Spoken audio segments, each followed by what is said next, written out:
pourquoi les chrétiens, qui ont compris que leur Dieu est le Dieu d'Israël et que le peuple juif est le peuple élu, ne pourraient-ils pas être reconnus comme des ger toshav? Note, suite à la découverte de votre site internet, je me pose plusieurs questions. Peut-être pourrez-vous m'aider à y répondre. Ai-je bien compris la définition du ger toshav? C'est un goy qui croit au Dieu d'Israël, aime le peuple juif, mais ne désire pas se convertir au judaïsme. Alors si j'ai bien compris, un ger toshav n'a pas besoin d'être circoncis, n'est-ce pas? Aussi, pour les chrétiens, le statut de ger toshav est très important, car il concerne les chrétiens du début du christianisme, avant le concile de Jérusalem en 48. Le christianisme s'est ensuite séparé du judaïsme et s'est étendu à presque toute la planète. Aujourd'hui, le phénomène est en quelque sorte inversé, puisque de plus en plus de chrétiens se sentent attirés par leur terre spirituelle d'origine, Israël. Ils font teshuva et retournent peu à peu à la maison. Cela ne signifie pas qu'ils abandonnent leur religion, mais qu'ils retournent à l'intérieur ou tout près de la maison d'Israël, non pas en tant que juifs, mais plutôt en tant qu'associés, comme disait Lustiger. Le Rav Léon Ashkenazi explique que la fracture chrétien-juif ne se situe pas au niveau théologique, mais surtout au niveau politique. Il y a des citoyens romains de religion d'Israël, les chrétiens. Il y a aujourd'hui des citoyens français de religion juive, des chrétiens. Il y a une citation aussi du site Toumanitou. Comment définir cette nouvelle situation? Est-ce que l'idée de ger toshav pourrait convenir à ces chrétiens qui individuellement se rapprochent de plus en plus d'Israël à force d'étudier la Torah?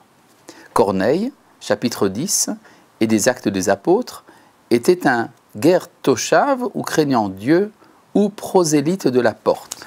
Bon, cette question est d'importance. Nous avons des amis chrétiens avec lesquels nous discutons de ce genre de questions.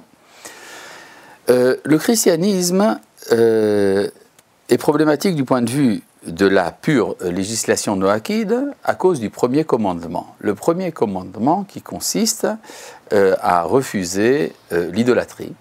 L'idolâtrie, ce qu'on appelle la avodah zara plus précisément, comporte du point de vue de la halakha différentes formes de paganisme, dont soit la Trinité, qui est admise par une grande partie des chrétiens, soit par l'incarnation, qui est admise par la très grande majorité des chrétiens. Il y a quelques sectes chrétiennes qui reconnaissent Jésus soit comme leur Messie, soit comme leur prophète, soit même comme un sage, et qui ne lui attribuent aucun attribut divin et ne lui adressent aucune prière. Dans ce cas-là, effectivement, ça ne serait pas différent de la position de l'islam par rapport au judaïsme, qui dans ce cas-là ne serait pas idolâtre. Mais, comme vous le savez, ce n'est pas la position de la majorité écrasante des chrétiens, qu'ils soient catholiques, protestants ou orthodoxes, ou évangéliques. Il y a cependant un autre problème, c'est également le fait de reconnaître que cette loi noachique, dans la mesure où ce problème serait réglé, il faudrait donc aussi qu'ils reconnaissent que la loi noachique est transmise par Moïse à travers les enfants d'Israël et les interprétations de la loi orale, donc talmudique, des rabbins. Il n'est pas impossible qu'un jour vienne où il soit fondé différentes sortes de statuts noachiques. Ceux qui sont les noachiques, si vous voulez, médailles d'or, ou puis médailles d'argent, et médailles de cuivre, ou de bronze. Et cela pourrait être également accordé à nos amis chrétiens. Cependant, il faut savoir qu'aujourd'hui, le noyau dur du noachisme est constitué par des croyants qui refusent totalement la théologie chrétienne et qui seraient, disons, heurtés justement de voir associer le christianisme au noachisme. Mais rien n'empêche ce qu'on appelle des rapprochements. On peut très bien entretenir des dialogues avec des membres des différentes confessions existantes, y compris des chrétiens, sans pour cela accorder forcément le statut du ger toshav.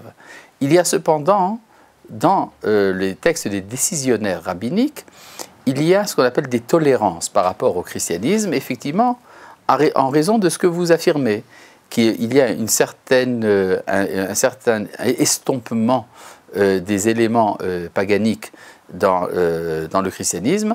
Je tiens à vous rappeler que j'ai eu un entretien récemment avec un des dirigeants chrétiens des États-Unis qui a quitté le mouvement évangélique et qui m'a demandé « Qu'est-ce que vous autres, les rabbins, vous nous demandez à nous les chrétiens pour que nous ayons une place dans votre monde. Il n'a pas demandé à être ger toshav, il a simplement demandé à avoir une place dans l'univers des Hébreux. Ma réponse a été la suivante, il faut pour cela 3 éléments. Tout d'abord, renoncer à la théologie de la substitution, qui est, si vous voulez, une sorte de scandale du point de vue de la tradition juive. Deuxièmement, refuser tous les éléments de paganisme qui se sont introduits dans la théologie chrétienne, il y en a, et également être ouvert à accepter les instructions, les enseignements des rabbins d'Israël. Mais pourquoi pourquoi aller si loin, demander une officialisation d'un statut de ger toshav alors que le christianisme pourrait tout simplement se rapprocher de plus en plus du judaïsme? Je tiens à rappeler quand même que nous ne rendons pas un service à nos amis chrétiens en leur cachant la vérité. Or, la vérité est que la théologie chrétienne a pu servir de filtre à la lumière d'Israël pendant le temps de l'exil. Pendant tout ce temps où Israël ne vivait que pour sa survie et que le message biblique était transmis aux nations, il était indispensable effectivement que soit bâti une sorte de mythe qui permettait de recevoir quelque peu la lumière d'Israël dans le monde des gentils. Mais aujourd'hui, la lumière de la présence de Dieu revient en Israël à travers son peuple. Donc il n'est plus nécessaire de passer par la personne d'un homme juif, de Jésus par exemple, pour recevoir cette lumière, la recevoir directement, sans filtre, de la nation d'Israël revenue sur sa terre est en fait beaucoup plus authentique et fait honneur à la tradition chrétienne qui a réussi à traverser l'exil d'Israël jusqu'à nos jours. Attendez, je voudrais d'abord aussi rajouter pour la circoncision. Il est vrai qu'un Noachide n'a pas besoin d'être circoncis, mais il peut être circoncis s'il le désire.